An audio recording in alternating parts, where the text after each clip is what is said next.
I'm June, and I am a lecturer at the DAS Academy, the training arm of the Dyslexia Association of Singapore.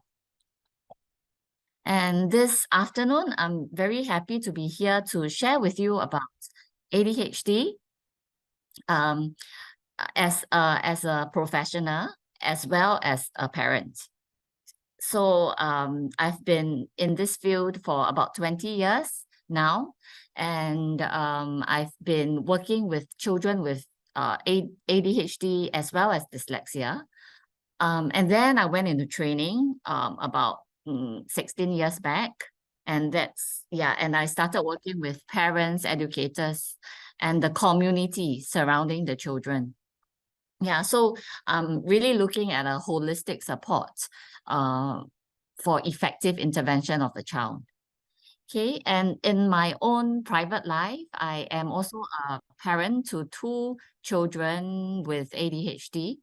So I have 3, but of course the youngest is only 5, and I probably still can't really tell, although there will be some telltale signs for in some cases. Yeah. All right. So my 2 older kids are in secondary school, and they have ADHD. So I've been through the whole Singapore education system with children with SEN in mainstream school. So I'll be happy to share with you my personal experiences as well. Okay. Okay, so you are all, I think everyone is streaming in. I hope you have a sandwich that is within reach, or a drink that is within reach. Okay. All right. So today's session, it would be simple. It's really just an introduction to ADHD. I will give you quick tips and frameworks to use to think about ADHD as well. But if you want a more concise session, you can consider the Skills Future funded course, that we have a Skills Future funded ADHD course that you can actually do. It's 70% funded by Skills Future, and the balance can be paid using your Skills Future credits. Okay, so that's quite a worthwhile course to look at. It's a 16-hour course, and it's spread over 4 half days. So in terms of that, it's quite manageable, and it's like 80% on Zoom, 20% in person, right? Okay, so as we start, let's look at the learning outcomes for today. Very simple. At the end of the session, I hope you'll be able to explain ADHD to a parent, to an educator confidently. We'll also look at the struggles, the challenges that the ADHD child will face. And we'll also look at practical strategies, basically the ADHD guided framework, how to use it to guide your intervention. Okay. All right. So this is the ADHD Brain. Okay. And this is really quite a powerful visual that I want to leave you with today. You can think of ADHD brain as a brain that is powered by a Ferrari engine, but controlled with only bicycle brakes.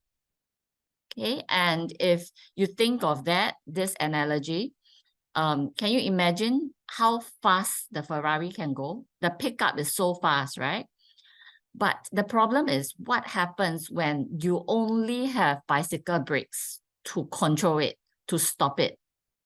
It will be disastrous, right? It will likely go out of control. So this is really just something to start you off with, an analogy to remember ADHD by. Okay.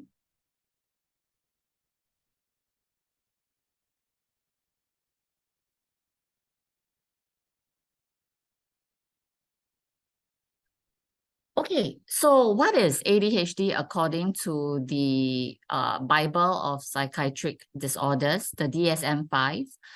It says that it's a neurodevelopmental condition that becomes apparent in the preschool and early school years. So it's observable before the age of 12, and most of the time it's picked up between the age of 5 to 12. Okay, so these are the three core components of ADHD. Inattentiveness is the inability to maintain attention to the required activity for a necessary length of time. Okay, and hyperactivity is the result of the body's need to move. Okay, and they need to move much more often and much more than the baseline. Okay, so if you compare this person to the other classmates around them, this person moves more. And research has shown that children with ADHD move more in 1 minute compared to a typically developing child. Okay, so when my child was young, and he was doing soccer, right? Like he was about 3 years old in the soccer field. In the soccer field, because we're not near them, right? So from far, far away, I know which one is my son, because it's the one that is actually standing up and like walking around. So he's loitering around. He's not sitting down, and he just stands up. So even from far, far away, I am able to spot him because of that excessive movement. Okay, so that's hyperactivity. Impulsiveness is the inability to stop themselves before they act impulsively. And you can think of it as, having poor mental breaks. So they often act without thinking. Okay, so these are the three core components of ADHD, and it's it's when you Google what ADHD is, you will always see these three core components. And of course, according to DSM5, you will have to meet at least 6 symptoms to qualify for,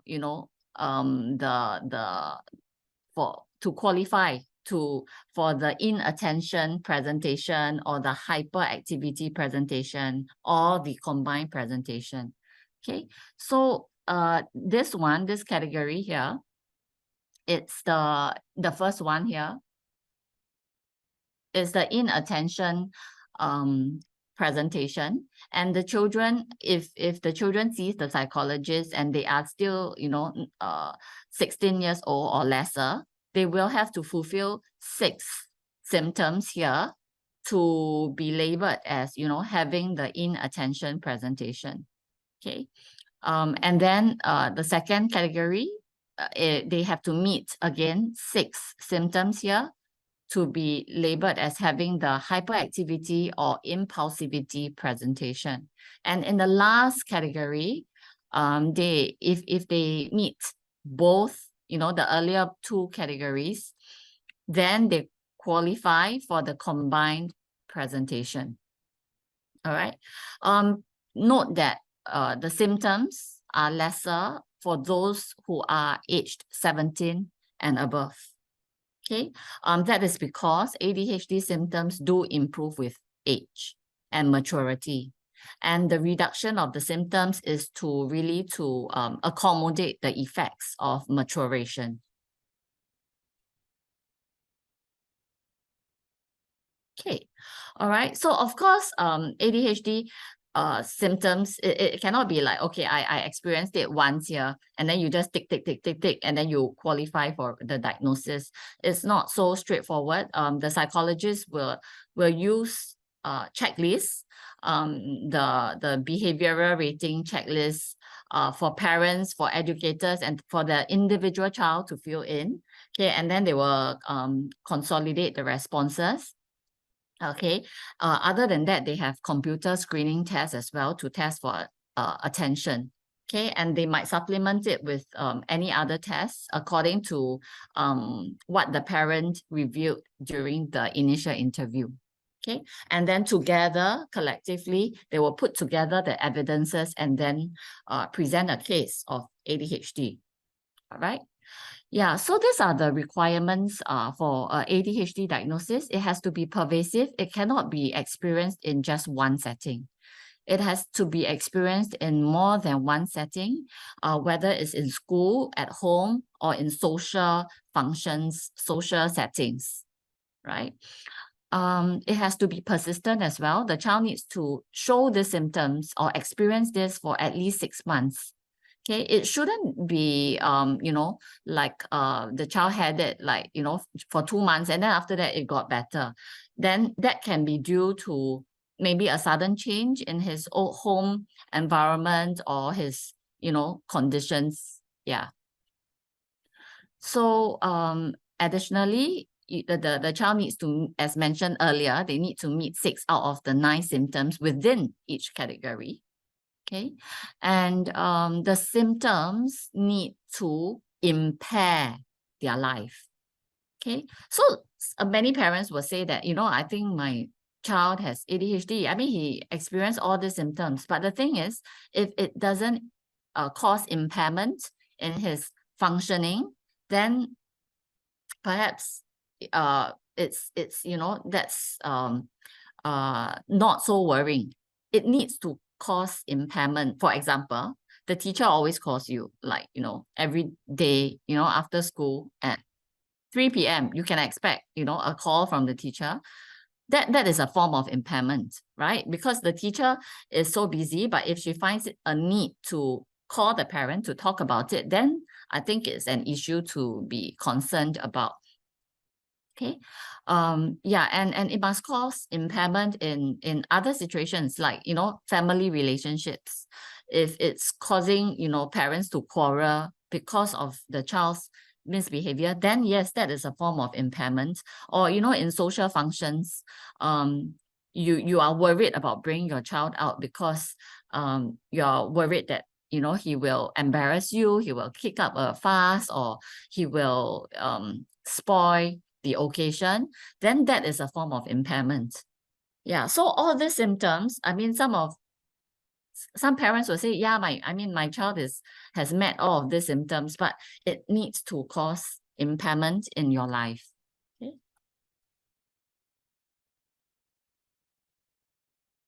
Okay, so yeah, these are the predominant features of ADHD, like what I said earlier. Okay, so the inattentiveness, the hyperactivity, and the impulsiveness. These are the known, very well-known ones. Okay. I just want to point out that, parents always say, like, does my child really have ADHD? Because he can actually focus for a long time when he's watching TV or playing computer games. Okay, so that's a common question that we hear from parents. And we tell them that, when there is a lot of stimulation, you really cannot tell whether the child has ADHD or not. It's only when the situation is boring and the activity is repetitive, then you can really see the symptoms of ADHD. Right? So if you have a boring activity and then you have like the whole class of children, like if 39 children can be engaged, but one is not and really needs a lot of reminder, then that one student stands out and probably will need some support, right? Some additional support. Okay, may or may not be ADHD, but it's a sign that this child needs help, because the other 39 students can do that boring, repetitive task. Yeah, so it's only when the tasks are boring, tedious, protracted, repetitive, then you can, the ADHD symptoms become more obvious. Okay.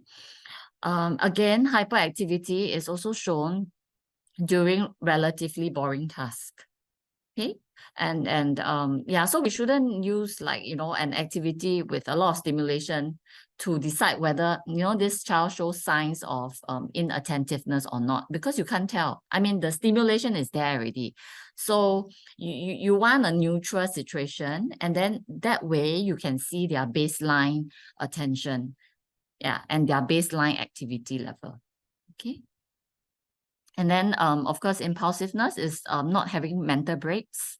Okay, like the Ferrari car with a bicycle brake, right? And then you go too fast, you get into trouble because you cannot stop. All right. Yeah, so that's the impulsiveness. And impulsiveness often results in bigger trouble for the child, because they get themselves into fights, or they get themselves into disputes. Okay. Yeah. Oh, okay. I think I didn't mention, what's the most common presentation of ADHD? Can you all make a guess? Which do you all think is the most common presentation of ADHD? Is it a combined one, or inattention, or hyperactivity, impulsivity? You can just put in the number. So number one is combined presentation. Let's see what you all think. Okay. So which is the most common presentation of ADHD? Is it combined? Number one. Is it inattention? Number two. Or is it hyperactivity, impulsivity? Number three.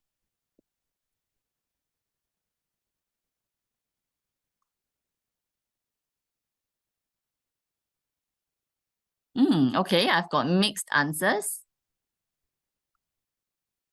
But I think I see more inattention. Yeah, okay. So I think majority of you who responded said inattention. The answer is combined presentation. Yeah, so I think approximately half of the children diagnosed with this ADHD has the combined type presentation. And then 1/3 has the inattentive type. And 1/5 has the hyperactive impulsive type. Okay, yeah, so that's the presentation. But I think it really depends on the research and the country the research is done in. Yeah. Okay, so just now we spoke about the very common core presentations of ADHD. Now, lesser known to others are other areas of difficulty. Okay, for those of you who work with children with ADHD, or you have your own children with ADHD, you will notice that they have a poor working memory. They often have a poor working memory. Okay, so working memory, there are two aspects to it: visual spatial, and then of course you have the auditory working memory. Of course, they can be very good in one and weak in another. So they are not really parallel to each other. So just be aware of that. Okay. Yeah, but generally, in terms of memory, those with ADHD often have weaker working memory than others. Okay. And so therefore you often notice that they forget things, they lose things, and they are unable to keep important information in mind. You ask them to execute something that is 3-step. Maybe they only remember the first step. All right. Yeah. And so they get into trouble in school with teachers for, not listening, why are you not listening? Why are you not paying attention? But maybe they pay attention. It's just that they forgot, along the way. So yeah, so we just have to be sensitive about that. A lot of when we give instructions to students with ADHD, we must make sure that the instructions are still visible, so you can say it, but after you say it, it's gone, right? So make sure that you support it with a visual cue, like you write it on the board, or or in their books or wherever. Just provide another form of support for them. Okay, that would be very helpful. And related to working memory issues is the inability to solve problems. And they tend to show executive function deficits as well. Okay, so executive function deficits is really like synonymous with ADHD. Okay, executive function, there are 10 constructs in it. Okay, because today we're not focusing on executive function, so I won't go into detail. But again, if you are keen to support the child in executive function development, you can consider the Skills Future course. We have an executive function one. Again, it's 16 hours. It's 70% funded. Okay, and 30% you can use your Skills Future credit. So that's something to consider if you are keen to support your child's executive function. Okay, so generally, children with executive function difficulties will show that to be more rigid. They will be less flexible in approaching problem situations. So it's really like, one way, one track. Like I have to do it that way because I did it that way last time. Yeah, and so they are cognitively less flexible. They are more likely to respond automatically. That means like, as what I did last time. Okay, or on impulse. That means without thinking. Okay, and therefore it also results in a less creative way at overcoming the roadblocks. So then, because they are not so flexible, not so and they also forgot, like the working memory is also not strong, because to solve a problem, you need to remember the steps, right? So sometimes their brain capacity cannot hold the steps and sequences as well. And then, they just get themselves into a mess. All right. So they are less likely to, they find it harder to reach their goals compared to other children. So for children with ADHD, we say always give them, simple, straightforward, bite-sized goals. It cannot be too complex or abstract because they will lose their way along the way. Along the long way, they will lose their way. Okay, so keep goals very short term for them. If it's a long one, help them to break it down and have checks, many check-in points along the way. All right. So, and another area of difficulty that is also lesser known would be the development of internal language. Okay, and it's actually called the mind's voice. Okay, and this mind's voice is the voice that helps us self-regulate. So research has been suggesting that children with ADHD are significantly delayed in the development of the private voice that we employ to talk to ourselves, think about events, and direct and regulate our own behavior, emotions, and motivation. Right? Yeah. And then another area, very strong sign of ADHD is actually if you notice that this child has very variable performance in his work, that will tell you something. Sometimes he can do very well when he's in a good mood. He scores very well, and then when like on certain days he suddenly gets like 30. So that really happens. That variability is due to the inattention. Their attention is fleeting, right? So sometimes when their attention is there, they're okay. But on certain days, maybe there's a lot of distractions in the environment, or maybe it just wasn't a good day. He came, to class after something unpleasant has happened outside. He finds it hard to inhibit those emotions from there, and then it affects his performance. So variability in performance is a sign, is quite a real sign of ADHD. All right. Okay, and then we also know that children and adults with ADHD often have problems inhibiting their emotional reactions to events. Yeah, as well as so they are definitely, you know, when compared to their peers, they are definitely not so good at inhibiting their responses. Okay. Yeah, and it's not just, you know, physical stimulation. It's the inhibition is also about inhibiting their attention to unimportant information in the environment. So let's say I hear the aircon, like, you know, the aircon unit is above me and it's quite loud. Children with ADHD do have some difficulties inhibiting the sound. So they find it very distracting. I can't concentrate, I can't focus because of the sound of the aircon, right? Or the whirring of the fan. Yeah. Okay, so they find it hard to inhibit attention to unimportant stimuli. They find it very hard to shut out. Okay, so if their friends talk, you know, around them, they can't help it but join in the conversation. Okay, and then they get distracted, they lose, you know, what they're doing, they lose track of what they're doing. Yeah, so that's another issue, the inability to inhibit emotions and attention. Okay, so really, I think just a summary of what ADHD is. It has an onset very early in childhood years, so it can be noticed as early as 3 years old, right? Yeah, in the preschool stage, you can tell already. So, you know, when one telltale sign is actually when I notice that my son doesn't look at the camera.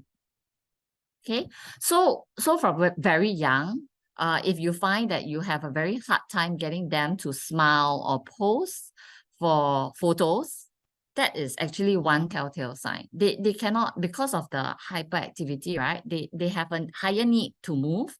It's very hard to find them still looking at the camera. So for very young children, I think that is taking photos. It's actually a very good time to observe any ADHD symptoms. Okay. And ADHD runs in the family. Okay. So it has a very strong genetic component. Yeah, as we all know.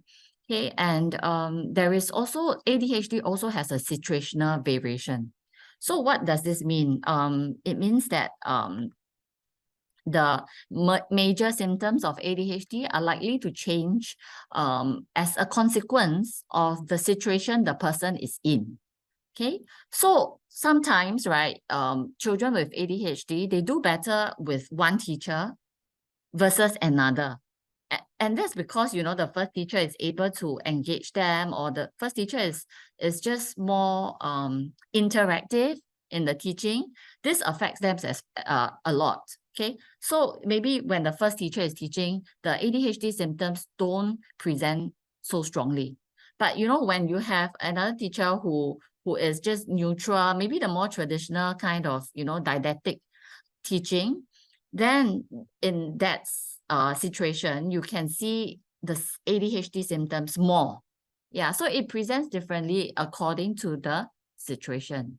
Okay, and the symptoms and functional impairments, they tend to persist through the lifespan.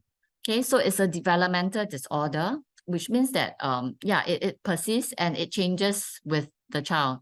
Okay, so for more than 50% of the children, the symptoms are still, the child would still be diagnosed with ADHD even as adults. Okay, that's for, yeah, more than 50% of children in the research that I have looked at. Okay.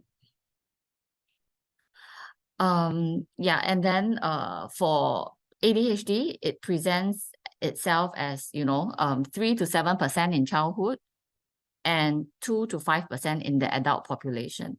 So some children with ADHD, maybe the milder forms, they actually learn coping strategies.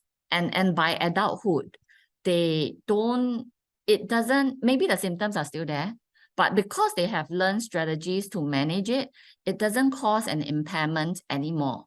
And that's why you can see that the percentage reduces, right? So 7% in childhood.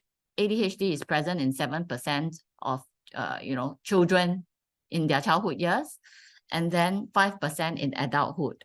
So I think it's because some individuals with milder form of ADHD have found a way to cope. They have found strategies. The symptoms are still there, but they have learned to manage it, and therefore it doesn't impair their life anymore. All right? Yeah. Okay, so in younger children, the boys is to girls ratio is 3:1. So you can see that more boys are diagnosed with ADHD when they are young. Okay, 3:1. But when they get to adulthood, the ratio reduces. So it becomes 2:1. So for every two people who are diagnosed with ADHD, one is a woman, and then of course 2 are the men. Okay. So why is this so? Because I think as we get older, because for younger children, I think ADHD in boys present more as the hyperactive and impulsive presentation, right? So it's very obvious when you're young. Girls are less likely to have that presentation, so they are not picked up as much when they are young. But as they get older, the girls they also become more aware, and with more awareness of ADHD in, the media and all, they become more self-aware, and they realize that their emotions are actually, and their difficulties that they are facing now can be due to ADHD, and that's when they get themselves diagnosed. So I think Channel News Asia a while ago, they had a documentary on women with ADHD, so you can search for it and watch that. Yeah. Okay. All right. Yeah. So this is ADHD in girls. They tend to, they may not be as, hyperactive as the boys, but sometimes it expresses itself in terms of their non-stop talking. So they have a need to dominate conversations, or they just need to offload, and they just talk. They don't care whether there's interaction. They just like to download, their thoughts. Okay. Yeah, it can be manifested as that for some girls. Okay. And for some, the inattentive subtype, they are kind of in their own world. They are like, they're just happy in their own world, right? Okay, and as a result, they might forget to complete homework, and they are tardy in their assignments. It also comes with being disorganized and messy. Okay, for ADHD girls, some of them also can be very emotional and sensitive. Okay, so there's this the hyperactivity is presented not in terms of actions, but in emotions and in their thoughts. So sometimes they can be very hyperactive in their thoughts as well. It just doesn't come out so much in terms of their actions. Okay. Yeah, and because of all these difficulties, right, they can face difficulties with friendships, because they are less likely to regulate themselves. Okay, and they misunderstand others' intention, and they are often misunderstood as well. Okay. Okay, so this is really the ADHD is a highly comorbid difficulty. So it tends to co-occur with the other difficulties. So for example, I think research has shown that 40% of children in that research with ADHD go on to develop ODD, oppositional defiance disorder. And then after that, 40% go on to develop anxiety. And then out of that group of children with ADHD, 25% also present with learning disabilities, especially dyslexia. Okay. And then out of that group of children, about 1/4 also tend to develop depression later on. Okay, so you can see that, if ADHD is not managed, properly at a young age, right, it can exacerbate into more, into emotional difficulties later on in life. Okay. Okay, so I just want to highlight to you what ADHD is not. There are some myths about ADHD. People say that, you know, sometimes it comes because of poor parenting or incompetent teaching, right? But just remember that ADHD is caused by a brain difference, not bad parenting. So there's research has shown that there are real brain differences in terms of the activity level of the child, okay, in terms of the inhibition of the child. All right. So these kids are more fidgety, more impulsive, not because they are ill-disciplined. It's that, you know, they are just different physiologically and cognitively. All right. Okay, so and then I think the next point is it's not naughtiness or defiance. Okay, just note that again, it's caused by a brain difference. Okay, and then ADHD is not caused by children not trying hard enough. Okay, very often I mean, even I make the mistake, right? I would tell my children to, or my students to, can you just listen? Can you just focus? But asking them to do that is like asking someone who's short-sighted to just see further. Can't you see further? Like, you know, so without giving them glasses, you're just telling them, see further lah, you cannot see that. It's so clear to me. Yeah, why can't you see that? Okay, so yeah, it's, you know, when we ask ADHD children to just listen and just focus, it's really like asking someone who's short-sighted to just look far. Okay, can't you see it? It's so easy, right? It's so clear. Okay, all right. So we just have to be more aware of that. Okay, and ADHD is not caused by too much sugar. So we hear our like parents, you know, the older people saying that you see how you give him so much sugary drinks, that's why he's so active. Yeah, but research has shown that sugar has no effect on cognitive performance or behavior. Okay, and the strong belief among like the older folks, you know, that there was an effect was likely due to the expectation that, you know, sugar does cause a sugar rush. And they think that, oh, because it makes them, it caused the sugar rush, so they are more active. Yeah, so it's probably due to their own expectation more than, you know, concrete evidence, because research has shown that sugar has no effect on cognitive performance or behavior. Although, you know, we say that we want to reduce the intake of sugar for ADHD children. It's not because sugar causes ADHD, but because if you eat all the sugary donuts and all your sugary snacks, it fills up your stomach, right? And they will have less space for nutritional food, right? Like omega-3, you know, all your proteins, all your vitamin D or C or A. Yeah, and all these vitamins are important for healthy brain growth and development. So if they're eating the sugary food, they eat less of the nutritious food, and then it causes, it kind of doesn't give them as good a brain booster, right? Yeah, so that's why we say cut down on sugar, but not because sugar causes ADHD. All right. Okay. And it's ADHD is also not the same across people or genders. Okay, it's really different in every child. Whether even within genders, it still presents itself very differently. So every individual with ADHD is unique. Okay. All right. So ADHD is an invisible disability because you can't really tell from the looks of it. Okay. Of course, unless you spend enough time, right, to observe the behavior. Okay. ADHD is also symptoms that are uncontrollable. In that sense, you just need to understand that they have a higher need to move than others. Okay, and research has established that. Okay, and they find it harder to inhibit things compared to others. All right. And because of that, they are actually trying 10 times harder than their peers to achieve the same level. Okay, so they are really trying very hard. And sometimes when we say, try harder, just listen, just focus, then we are not being very sensitive to the effort they are already putting in.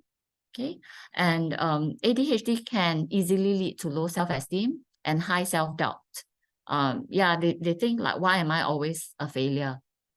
Okay, and we don't want children to reach that stage, because once you reach that, once you lose your personal motivation, then you lose everything, right? Yeah. So really the key is to intervene early and correctly. Okay. They also have a very poor success trajectory supported. Okay, and I mean that would lah, right? If you are unsupported and if you are misunderstood, your whole life, you don't have faith in yourself anymore, right? And then you just it just spirals downwards. Okay. Yeah. And the good news is ADHD can be managed and with multidisciplinary support. Okay, so there's actually many forms of intervention for ADHD. Okay, so we'll look at it briefly later on. Okay, but ADHD not only impacts the individual, I just want to tell you that it also really impacts the parents and the educators around the child. Okay, it causes exhaustion, and it takes a lot to parent a ADHD child or to teach a ADHD child. You just have to have more energy. You just have to think ahead much more than someone who's teaching a typical child. Okay, and the stress is actually on the parents and the educators. And because of that, there can be a mental health strain on caregivers as well. Okay, and the relationships between you and the ADHD individual might be strained as well, because you will think, why are you making my life so difficult? Can't you just gather yourself together and do better? Yeah, so if we're not careful, all this ADHD impacts not just the individual, but the parents, the educators, and the support system around this child. Okay, so there are many types of ADHD treatment. This is really just a bird's eye view of everything.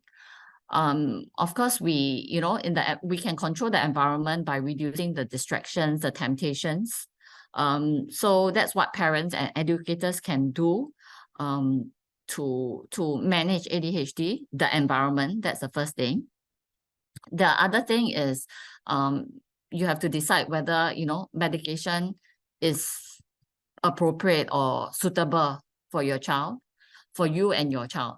So sometimes parents are hesitant about medication because they think about the side effects. But I think, I mean, this is what the doctor has told me. The medication for ADHD has improved over the years. So the side effects are actually quite minimal now. Okay. Of course, the loss of appetite, the insomnia, all these are and what more emotional. All these are of course the top 3 cited side effects lah. But as a parent who actually put my child on medication, I saw the loss of appetite, but it's not serious. So my child will tell me that he can't eat much during recess, or he's not hungry during recess. But that's just during recess. So he will just skip recess. But after that, it's fine.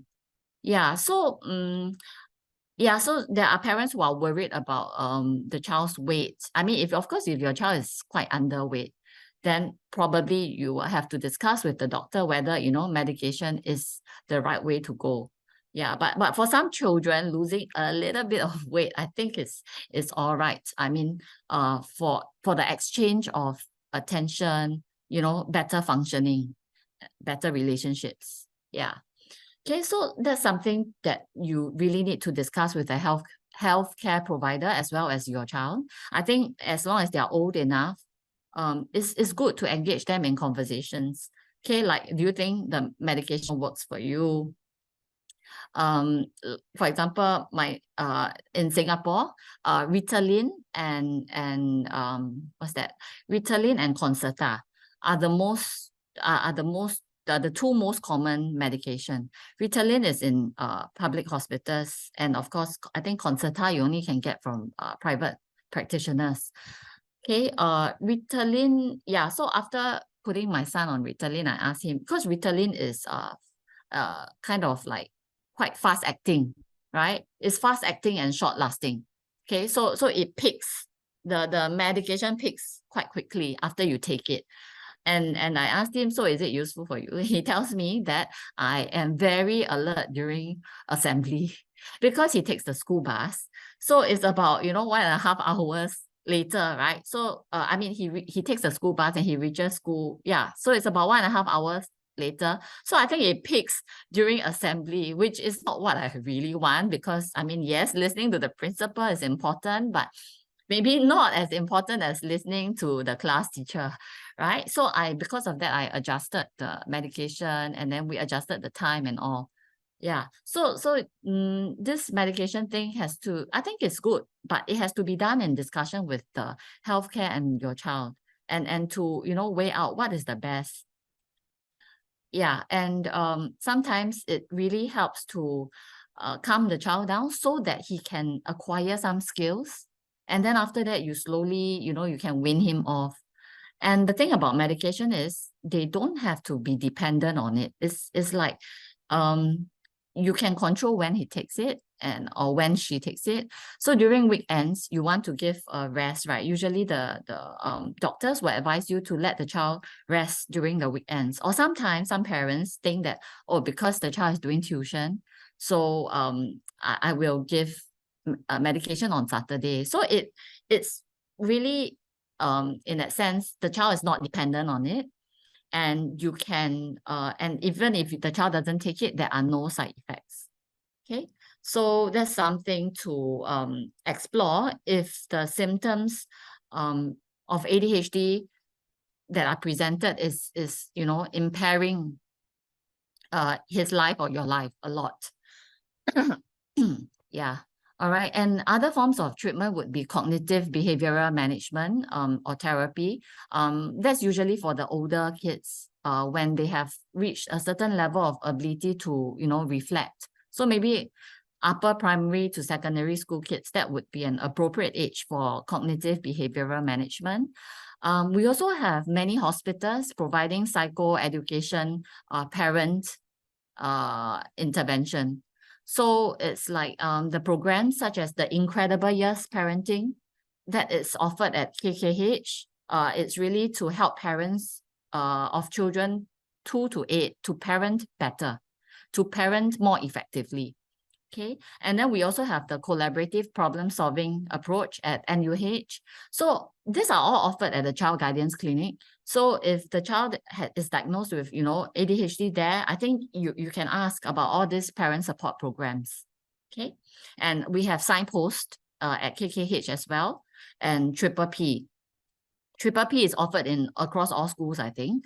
Yeah, all right. Yeah, and of course, on top of this psychoeducation management of ADHD, we have the specific social study skills training.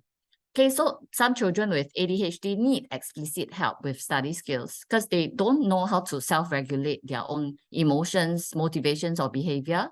And they tend to get into a lot of conflicts with their friends. So there are groups that are provided by even the private practitioners for these children. So it's like a study skills group that is maybe for 10 hours. Yeah, just a 10 hours intense block of session. Okay, so some children with ADHD will benefit from going through that, or some of them they also go through study skills, executive function training to help themselves with the management of schoolwork. Okay. Okay, yeah. So I think really to summarize, this is those are the intervention that's available. But the strategies for us as parents and educators would be when we are managing ADHD, just remember these 5 golden rules: to put aside our misconceptions, to find the good in them, to affirm. So really to be more positive, to focus on character building, not just behavior. Focus on the values that you want to build, like kindness, respect, values. All right. And again, relationship comes before correction. So I think protect and treasure the relationship between you and the child, whether you're the parent or the educator. Okay, when they see that you are genuine and they see that you have a genuine interest in their well-being, they are more likely to listen to you and respect you. Okay. And again, listen before we make any decisions, consult them, because it's a two-way thing. I think when we manage ADHD, we don't want it to be like high-handed, like, okay, this is good for you, you should do it. But I think it should be a collaborative, consultative, approach. And it can start even when the child is young. It doesn't, yeah, even in a preschool, you can approach it that way. Yeah. Okay. So I think instead of, saying that the child is hyperactive, impulsive, distractible, interrupting, or loud, you can see the traits as being energetic, spontaneous, observant, make quick connections, enthusiastic, right? Okay. So parents and teachers can really make a difference to children with ADHD. You saw, right, the situational variation of children with ADHD. And they respond, the environment alone can elicit different reactions from them. So which means that the good news for us is it's actually a lot of it is within our control. Okay. Okay, so this one I'll leave you to read by yourself, but I just want to go to the important part. The slides will be shared with you after the session. Okay. No, actually, okay, I'm not sure whether the slides will be shared with you, but the video will be up on the website, right? Okay. I just want to tell you that there are some strategies for attention for ADHD kids. I find this indispensable. Okay, the visual timer, the one that you see here. Okay, yeah, this is the visual timer. And then we have the fidget tools. I don't like to use fidget toys because I think it distracts, personally. Okay, I think it distracts more than it helps. So fidget tools, the bouncy seats, and also the band, right? The chair or table band that allows them to fidget without being put in dangerous situations, because when they need to fidget, they rock the chair and then they fall backwards. Okay, and then we have the Pomodoro technique. You can Google that. Okay, and sometimes they just need help with completion. So draw like you can get them to draw a picture or a square to show, like this essay has 4 paragraphs. Okay, I'm done with my first paragraph. You draw a line. And then the second paragraph, you draw another line. Then at the end of it, it's a square that's completed. So it gives them a notion of where they are, in time. Okay. And yeah, finally, remove distractions from work environment. Of course, sitting next to the TV is a no-no, right? Okay. So to manage ADHD, you just have to really customize the strategies according to the child. You have to be creative and consistent and compassionate. Okay. And I want to add one more, which is being constructive.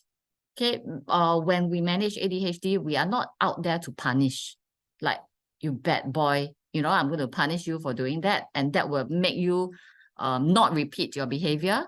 It's not about punishment, it's about constructive consequence. So we'll look at this now. Okay, so I'm going to give you a model that you can take away with and apply right away. So this is the ABC model. I think we are quite familiar with this. A for antecedent. When something happens, you need to understand what has happened before that, right? So that's where you ask investigative questions. But the thing is, do not ask one question. And the one question that you shouldn't ask is the question of why. Why did you do it? Okay, we are very tempted whenever something happens. Our first instinct is why. Not that we want to blame, but it's just that we just want to know why it happened, right? But refrain yourself from asking why, because it actually triggers some things in the child. Firstly, the child will become defensive, right? Because why is a very interrogative kind of question. Like, why did you do it? So then the child is his defenses are up immediately, and I don't think he's going to tell you the truth, right? And you will not find out anything from asking why. Second thing is if you ask why, sometimes, right, the child actually doesn't know why. Because they are impulsive, right? And they just do things without thinking. They actually don't really know why, and they cannot answer you. So the question to avoid is why? Okay, so when you're managing an ADHD child, you can ask other questions like, what were you doing, when it happened? Who were present? Like, where did it happen? You can ask all the factual questions, but try not to ask why. Okay. And then the behavior, to understand the behavior, you probably have to go backwards and forward to ask more, to understand what actually happened. Okay. And then the consequence, you, after knowing what actually happened, you will understand the triggers better, and you will also know why he did it, like which is the aspect of ADHD that causes him to do that. Is it the impulsivity? Is it the inattention? Is it the forgetfulness?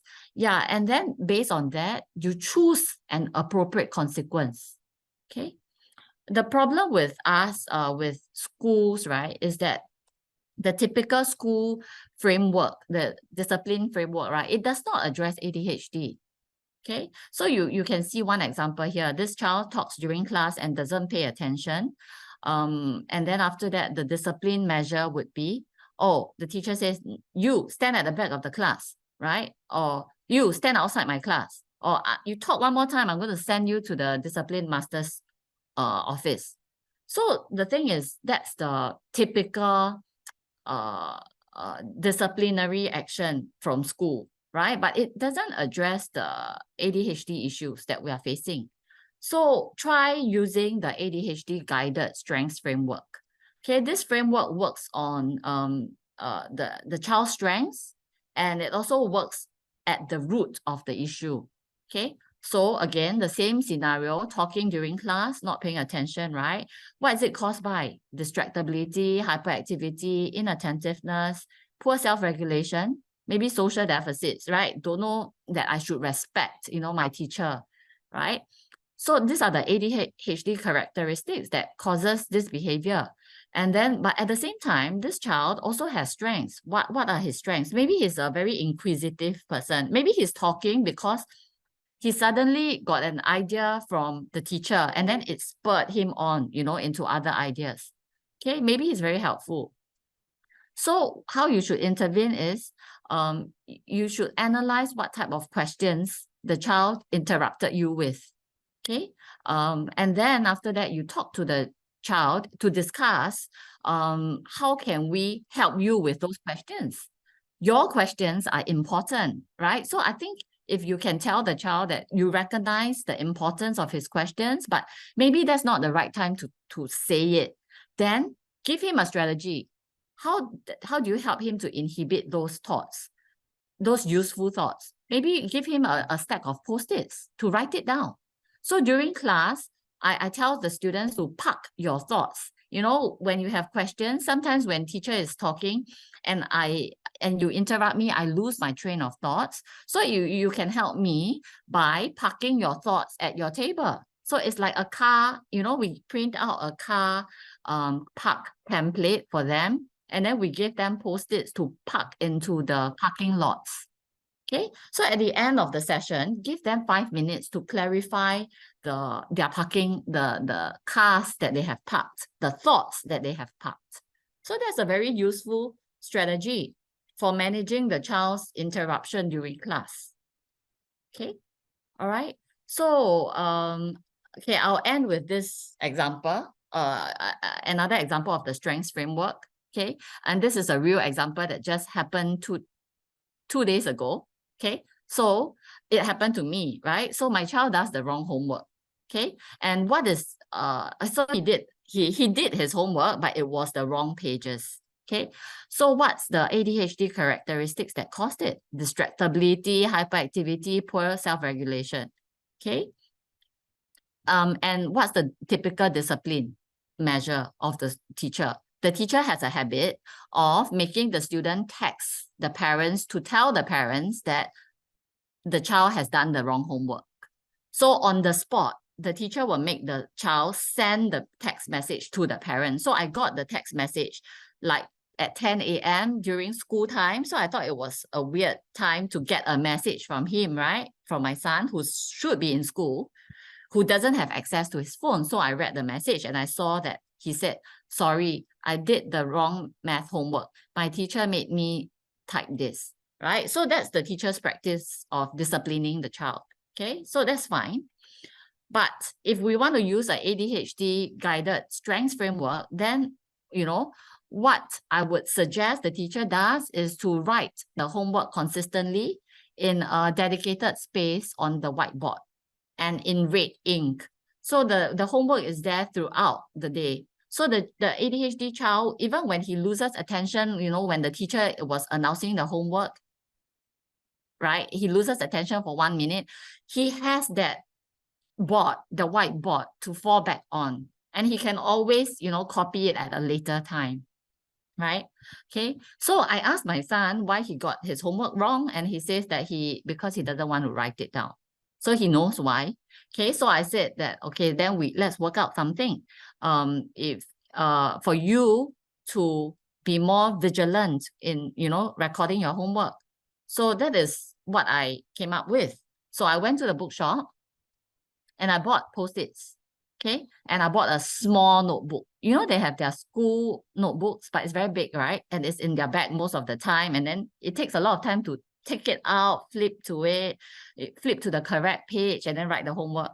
So to make it faster for him, I got a big pencil case, a transparent one, okay? And this is really helpful because the ADHD child can see all the stationery through the case.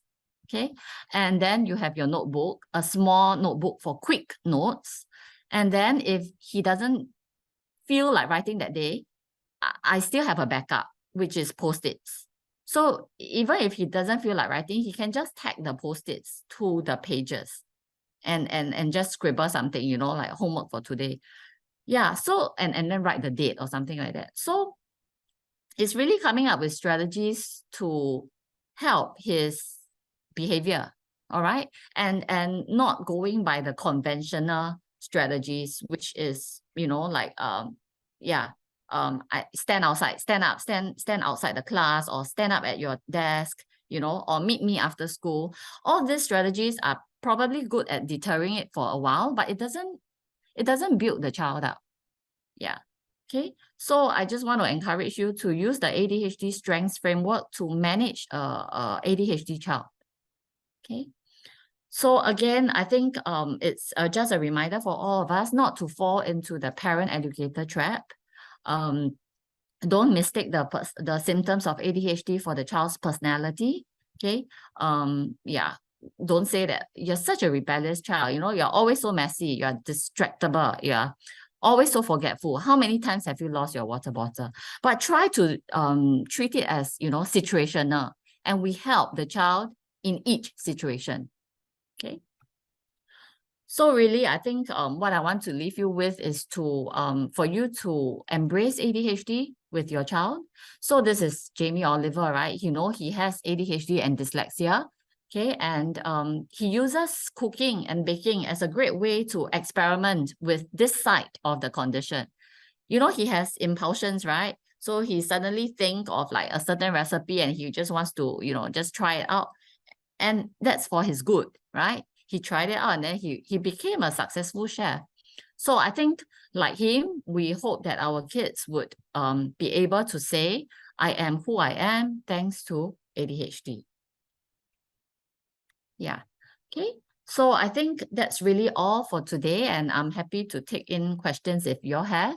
Okay. Thanks for bearing with me during lunch. And yes, I hope you get a good lunch after this and join our Skills Future courses. Okay. If you are keen to provide more support for your child who has ADHD or executive dysfunction. Children with dyslexia and other SEN, ASD, ADHD, they tend to have executive function deficits. It runs across the SENs. Okay, so that course has been very well received. And then the recent ADHD course that I ran as well, I think, these are the feedback from the course participants. Okay, So we use very real case studies, very localized, very contextualized ones to help you appreciate the strategies better.